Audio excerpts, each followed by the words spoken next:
Chris and Phil, why did you want to make this movie?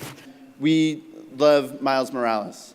We thought that was an amazing way to tell the Spider-Man story. We fell in love with the book, and when Sony came to us and said, you know, we want to do an animated Spider-Man movie, we said, we'll do it, but it has to be Miles.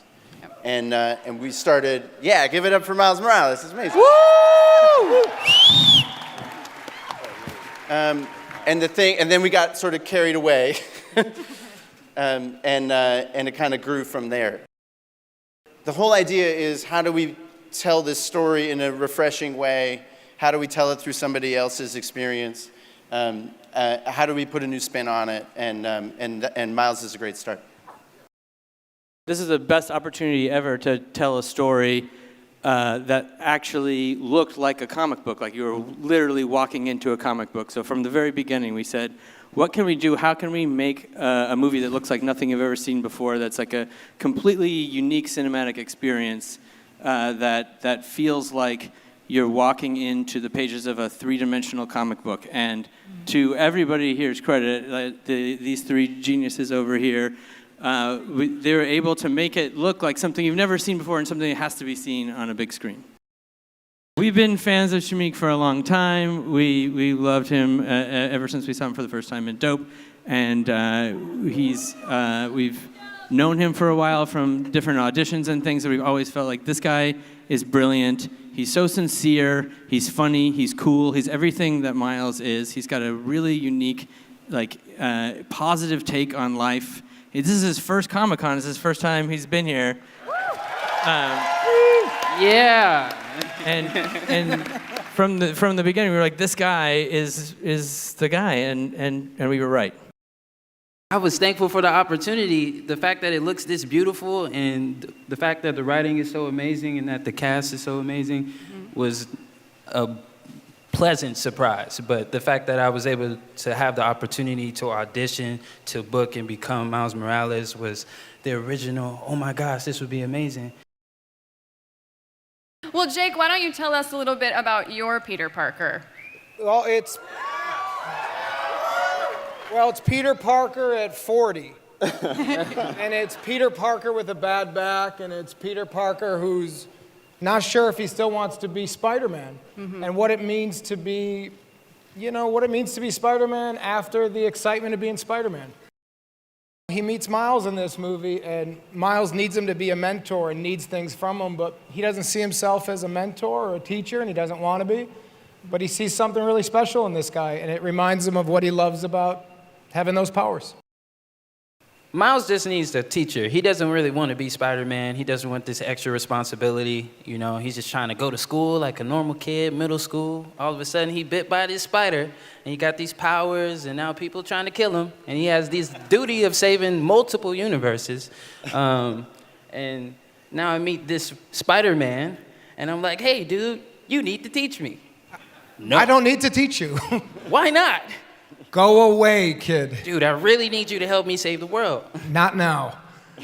And I think Peter is... And scene. Just not now. Really? Not now, on your own time. No, Miles. And I think Peter's in a situation where he sees this kid asking something from him, and he doesn't want to give it to him. But he's so persistent. And anytime someone's really persistent, after a while, if you're any sort of a human, you break down and give in. Haley, let's go to talking about Gwen Stacy, a.k.a. Spider-Gwen.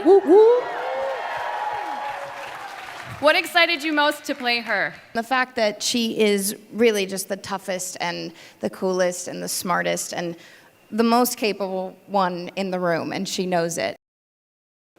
All of these characters are born out of tragedy on some level. And the thing that's interesting about intersecting their stories is, for the first time, there's somebody out there that knows what they're going through.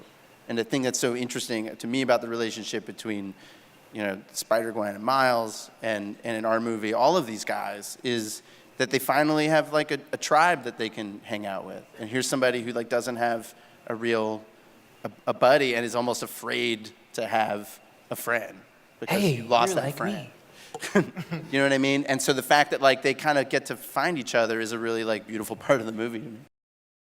Well, as far as style, you know, a lot of it, you know, starts with Phil and Chris, you know, and this whole approach to the movie, which is that we're trying to push every aspect of this in a way that you haven't seen before, you know, and we're being challenged every day to think of ways to tell this story in a way that that you haven't seen before. And then as far as, you know, the characters, it really starts with the book, you know, like the book, the heart of the book is Miles and his family and their relationship, and that's the heart of the movie.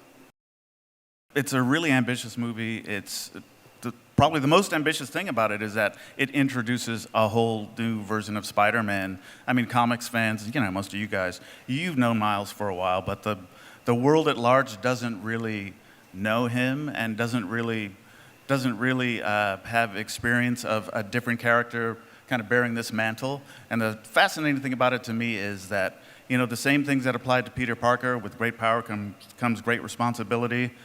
Those same ideas transfer onto another character who couldn't be more different than Peter in so many ways, and yet the strength of the original idea of the character still holds firm. It's still Spider-Man.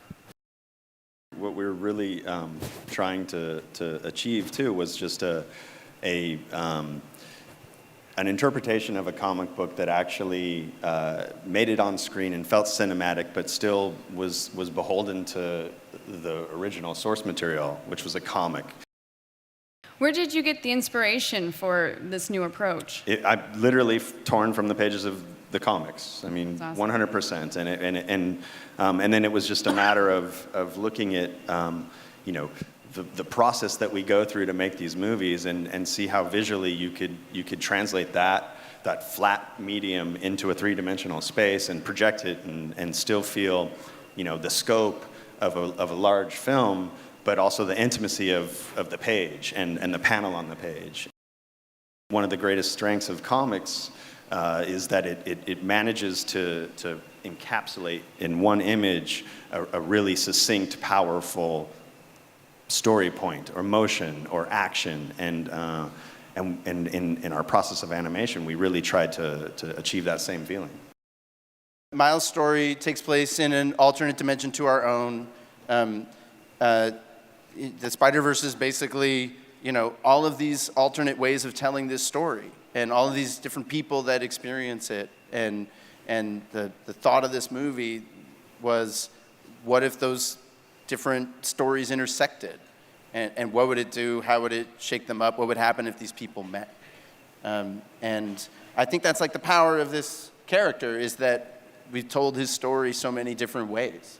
And like Shamik says, anyone could be behind that mask. We can all imagine ourselves behind that mask.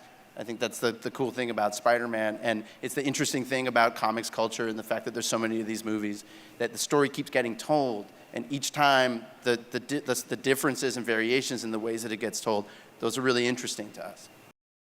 Well, it looks absolutely amazing. Thank you guys so much for sharing that with us here at Comic-Con. Big round of applause for our panelists, guys. Thank you guys so much. So looking forward to this. Okay, so keeping with the comic book movie theme, did you know that the train scene in Spider-Man 2 cost more than $150 million to shoot? The producers had to close down more than 20 miles of New York City streets and purchase a $6 million subway train to decimate during the scene. Now, if you haven't already done it, remember to subscribe and click the notification bell to always receive the latest trailers the moment they are online. See you next time. Bye.